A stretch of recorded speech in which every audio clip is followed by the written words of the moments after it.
¿Qué tal? Muy buenas tardes. Estamos en debate público.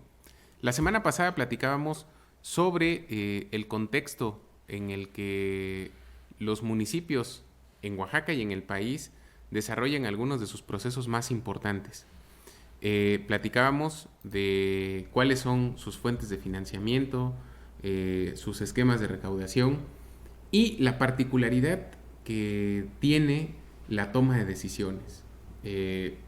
Es cierto que a lo largo del tiempo el municipio ha adquirido cada vez más relevancia por su cercanía y su contacto con la sociedad en la figura del ayuntamiento, pero también es cierto que continúan presentes grandes retos relacionados con la democratización en la toma de decisiones de los ayuntamientos.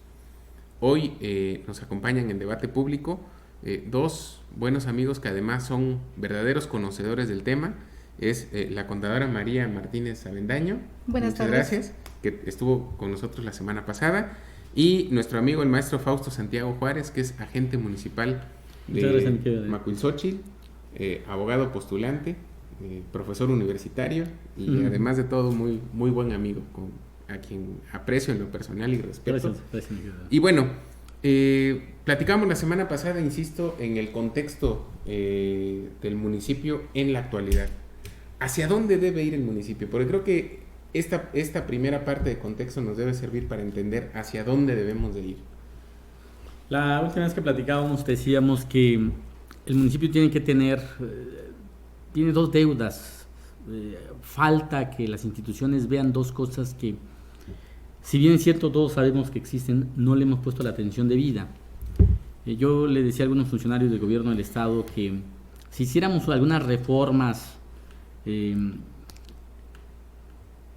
consistentes para evitar una serie de problemas que tiene el Estado y que la agenda de riesgo del Estado está basada en los temas agrarios, en los temas políticos y en los temas sociales. Y en los tres rubros, la mayoría el problema está en las comunidades.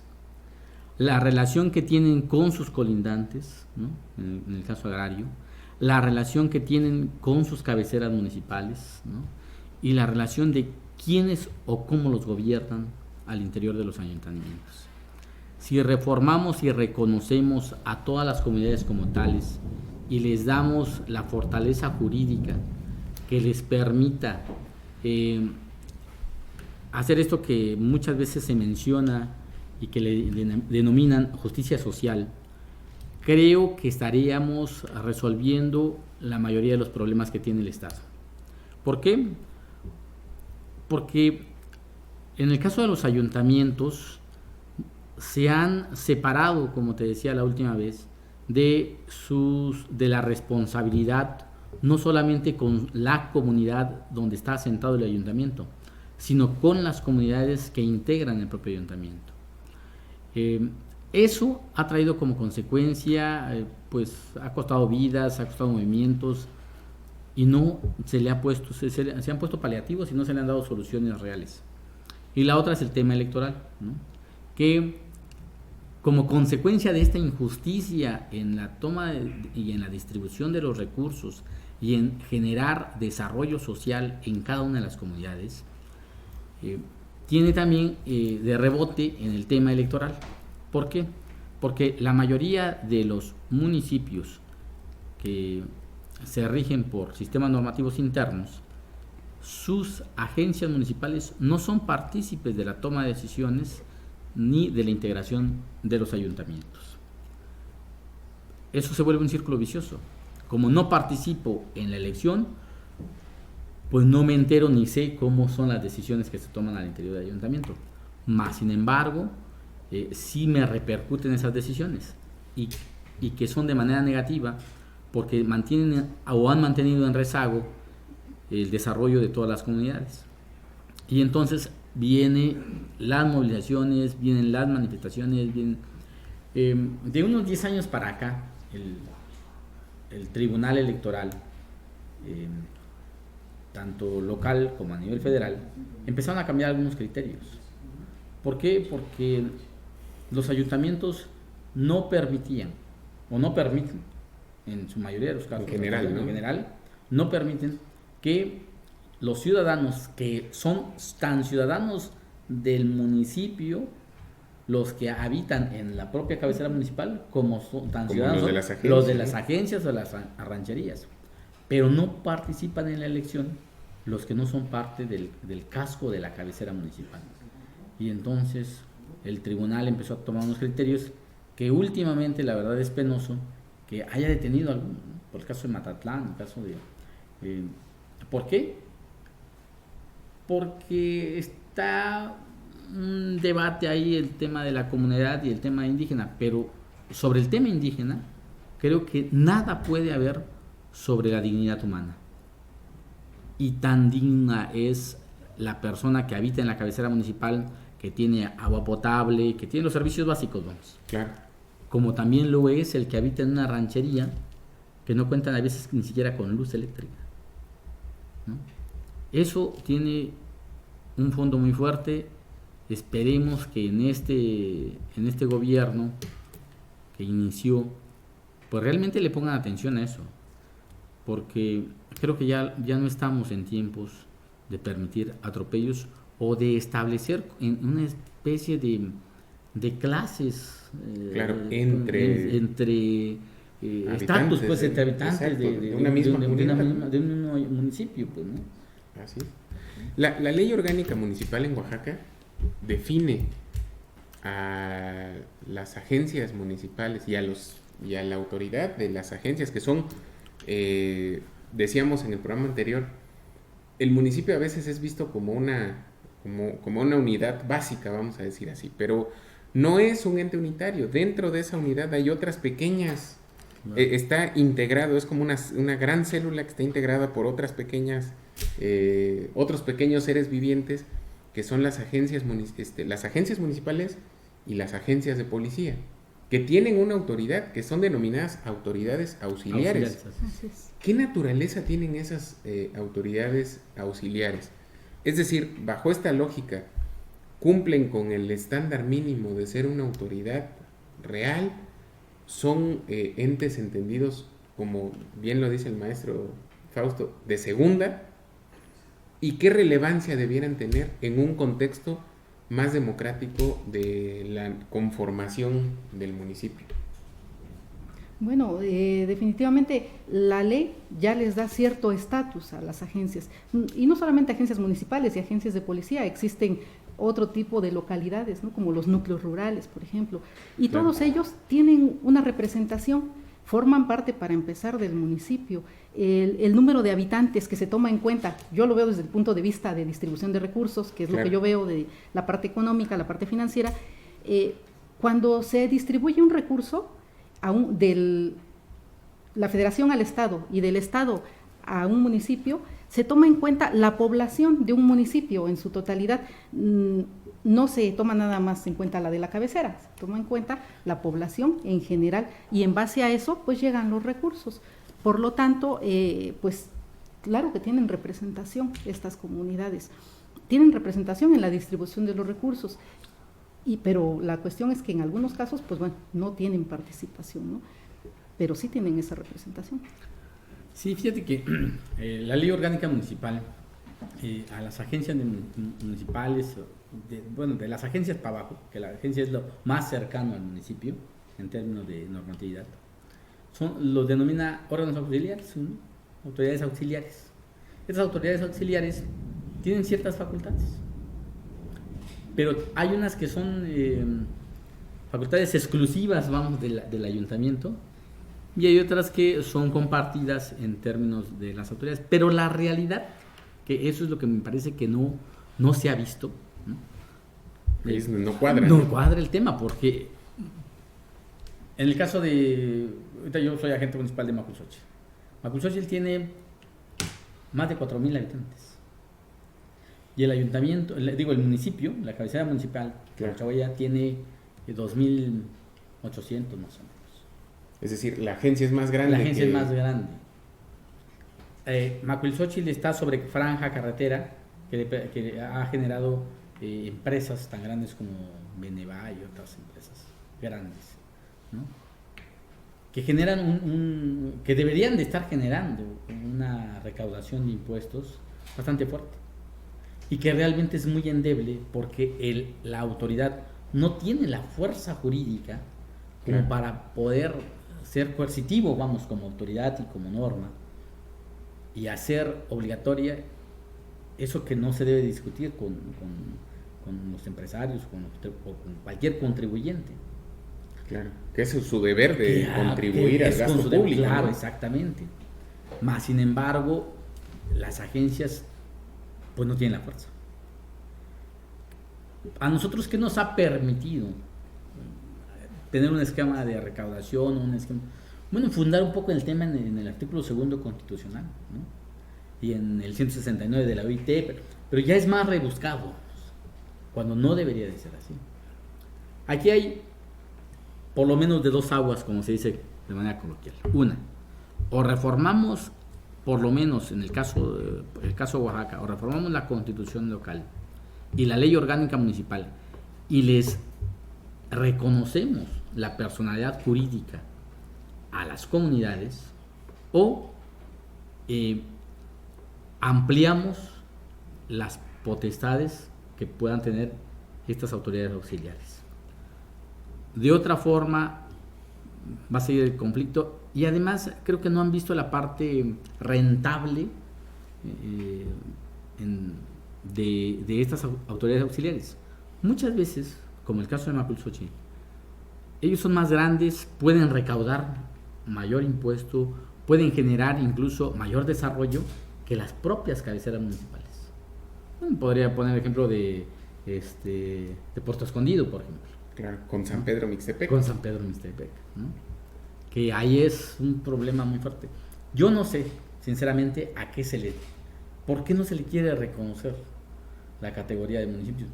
Porque en términos de gasto público, ¿cuánto implica que se vuelva municipio una agencia?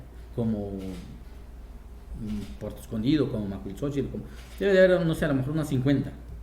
Claro. Yo no le veo cuál sea el prejuicio o el costo que se tenga que pagar, ¿no? No sé, salvo el tema político, pues, ¿no? No le veo por otro lado. Claro.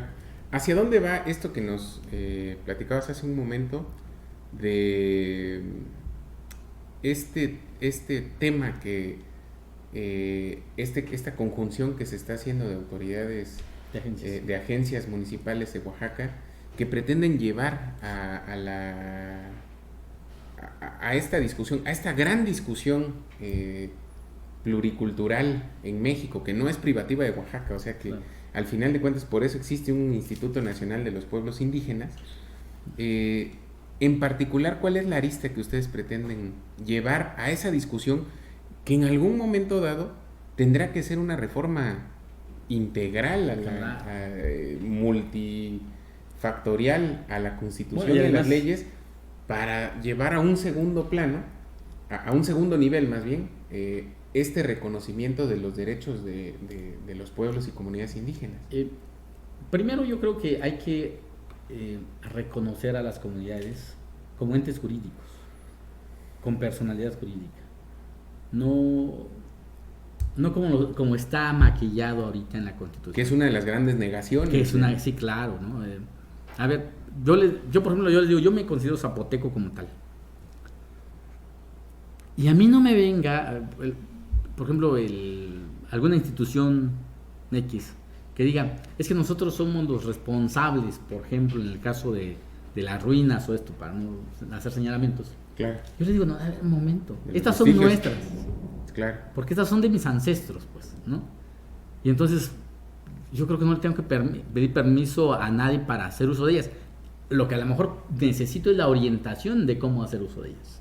Claro. Pero no es lo mismo que yo tenga que pedir permiso para hacer uso de algo que es mío, que me lo heredaron mis ancestros, que aquí... Sí, claro. Entonces, ese reconocimiento a las comunidades creo que es una batalla histórica, que ha habido momentos en donde se ha acelerado, donde se ha detenido un poco, pero ahorita creo que se viene la coyuntura. Ahora, las agencias que nos estamos organizando, ¿a dónde vamos? O sea, ¿para dónde queremos caminar? Queremos caminar en las dos vertientes que te decía la semana pasada. Una, el tema electoral, ¿no? No es correcto en términos teóricos y en términos jurídicos que mochemos el artículo 35 constitucional, ¿no? Y que limitemos los derechos de representación política en un Estado que dice que está caminando en la democracia. Eso me parece que es violatorio no solamente a la Constitución, sino a los tratados y a los derechos humanos por la representación de los pueblos. La otra, porque además de la consecuencia de esas decisiones políticas donde no participan las comunidades, tienen un efecto en su desarrollo y en su vida cotidiana de las personas, del campesino, de la señora que, no sé, que hace tortillas en el caso de Macuilxochitl, de la señora que se va al campo, tiene una repercusión directa. ¿En qué sentido? En que como el ayuntamiento no tiene una representación de ellos como agencia, entonces los recursos muchas veces se hace un dispendio, se hace un gasto incorrecto, porque ya no tienen en qué gastar. Claro, ¿no? Pero no lo quieren Pero gastar. no lo quieren gastar en la agencia municipal, que muchas veces les hace falta. Yo te pongo un caso que ahorita estoy viendo, que incluso ahorita vengo de Ciudad Judicial, tuve una reunión en la mañana, en Macuilxochitl, que estamos sobre carretera, y que estamos a media hora, ponle tú. Hay personas que llevan 9 años, por lo menos 7 familias, 9 años sin energía eléctrica. Y no tienen ni siquiera un camino, caminan sobre una vereda. Estamos a nada de la civilización. Y además, cosa que parecería impensable a estas alturas, ¿no? Claro. O sea, si viviéramos en 1850, bueno, diríamos, bueno, pues eso es lo común en el país, claro, no en el 2019. No en el 2019.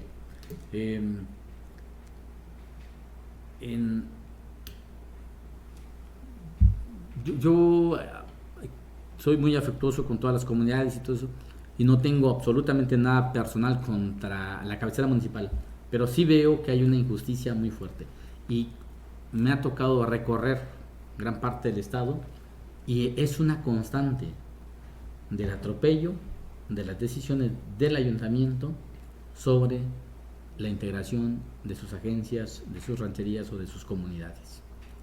Eso me parece que tiene que acabarse. Si bien es cierto, los recursos que ingresan al municipio por cualquiera de los fondos, por cualquiera de las formas que tenga el municipio, no alcanzan esos recursos, también lo es cierto que tienen que distribuirse de manera equitativa y en relación a las necesidades de cada una de las comunidades. No se vale que se acaben todas las necesidades que tenga la cabecera municipal y luego se atiendan las necesidades más básicas que tienen casi la mayoría de sus agencias o de sus rancherías. Eso no puede ser, no se debe seguir. ¿Y por qué está? Porque no hay ningún instrumento jurídico válido, emergente, que esté a la mano de las comunidades. Se tiene que hacer todo una peregrinación jurídica para ver si se logra que se le reconozca, que se le dé, que se le permita entrar a esos recursos que deberían de entrar cualquier mexicano, cualquier ciudadano. Claro. Esto implicaría, contadora, dividir más aún los números para darle, por ejemplo, autonomía, no autonomía, sino reconocimiento a las autoridades, que en este caso son conocidos como autoridades auxiliares, reconocidos así por la ley, para poder acceder directamente a ejercer sus recursos. Pues definitivamente así tendría que ser.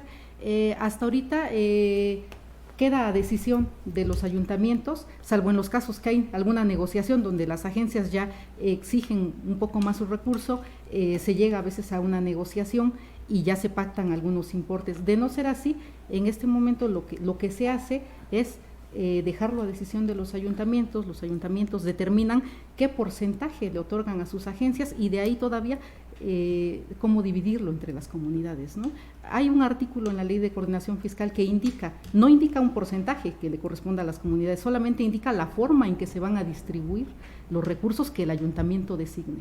Entonces tendría que haber seguramente algún cambio para que ya quedara más claro qué les corresponde a las agencias. Claro, y por ejemplo, nos hablaba anteriormente de cómo llegan los fondos federales. ¿Qué participación tiene, en este caso, un gobierno estatal en la inversión y en el gasto municipal? ¿También tiene alguna intervención o realmente el gobierno estatal no participa en los temas municipales? Llamemos, lo conocido, mezclas de recursos, programas estatales, etcétera. ¿Cuál es la participación del gobierno estatal en ese caso? Sí, hay participación del gobierno estatal y también del gobierno federal. Lo único es que no son los fondos que se consiguen, no llegan directo, como el ramo 28 que ya está asignado o el ramo 33 que ya aparece en un periódico oficial y el municipio ya sabe que le toca ese importe.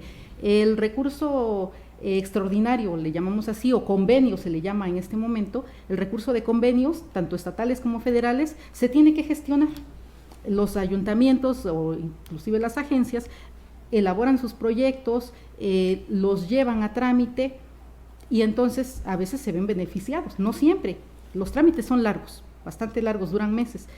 Y de ahí, normalmente de un proyecto, el gobierno del estado o el gobierno federal aporta un porcentaje, que normalmente es un porcentaje grande, un 70, un 80%, a veces un 50%, y el resto lo aporta el municipio a través de sus recursos. Entonces a eso ya le llamamos una mezcla de recursos. Okay. Es la forma en que participa el gobierno del estado. En que participa el gobierno del estado. ¿Y quiénes, en la conformación de no sé si llamarle movimiento, de esta identidad de causas que hay, en la suma que llevan, más o menos cuántas agencias municipales de distintos, evidentemente, municipios están coincidiendo en tratar de abrir este debate, que aunque parece muy local, pues en realidad es muy común seguramente a los ayuntamientos de todo el país? Claro, sí. Sí, básicamente son agencias del Valle y de la Sierra Sur, algunos hay de la Sierra Norte, que hemos decidido pues empezar esta batalla con el mejor de los ánimos para lograr dignificar a cada una de las comunidades ante sus ayuntamientos. ¿Qué se pretende? Bueno, que la Sala Superior del Tribunal Electoral, después de su último criterio, que fue un caso Oaxaca, lo cambie, ¿no? Y haga un reconocimiento pleno. Segundo, que en el Instituto Mexicano de los Pueblos Indígenas, en esto que viene, que se ha anunciado de la consulta para la reforma constitucional, también sea parte de la agenda de los temas que se deban de reformar para este reconocimiento. Es decir, se pretende incluso llegar al Congreso Federal y hacer una exposición del sentir cotidiano, vivo de estas comunidades, porque no es lo mismo que se los platiquen a que ellos lo platiquen, no es lo mismo. Ojalá las instituciones tengan la capacidad de ver que detrás de este esquema jurídico en el que se encuentran las comunidades con respecto de sus cabeceras municipales, detrás de eso hay mucha injusticia, hay mucho rezago, hay mucha arbitrariedad e incluso hay mucha corrupción. En Oaxaca son varias agencias municipales que por el número de agencias, por la capacidad de movilización, por la reacción política, por coyuntura, vamos, a lo mejor tienen un acuerdo con el ayuntamiento y se distribuyen un porcentaje ya establecido, pero la mayoría no. La mayoría está a expensas y a voluntad de el presidente municipal, de los regidores, del ayuntamiento mismo. Muchas de las comunidades son personas, los agentes, las autoridades, son personas que a veces tienen primaria, secundaria, y que les es mucho más complicado tocar las puertas para conseguir que algún diputado, que algún secretario, que algún gestor, que alguna institución los ayude y pueda hacerse esto que platicaba la contadora, de hacer una mezcla de recursos, ¿no? Hacer un fondo, recibir parte pues del recurso que a veces el Estado, la Federación maneja de manera directa con los ayuntamientos. Ahora, cuando se logra eso, ¿no? Cuando a veces hay un agente municipal que es muy activo y anda tocando puertas, supongamos ya consiguió el recurso, a veces no consigue la voluntad del presidente para firmar los documentos para concretar la gestión, y la obra se regresa. Claro. O hay veces, incluso peor, en detrimento de las comunidades, la asigna para la propia comunidad, ¿no? Incluso eso se hacía, era muy común, y hubo una pequeña reforma ahí al tema financiero, que ya finalmente se tenía que etiquetar, como se le denominaba, el recurso, no solamente el municipio, sino la comunidad. Por poner un ejemplo, si alguien conseguía, un agente municipal conseguía una pavimentación y lograba que se etiquetaba, hace unos 5 años se etiquetaba el recurso y se etiquetaba para el municipio, ¿no? No se particularizaba. No se particularizaba. De hace unos 3 años para acá ya es muy particular. A ver, es una cuadra, 1 kilómetro, tanto recurso para una pavimentación, para tal calle de tal comunidad.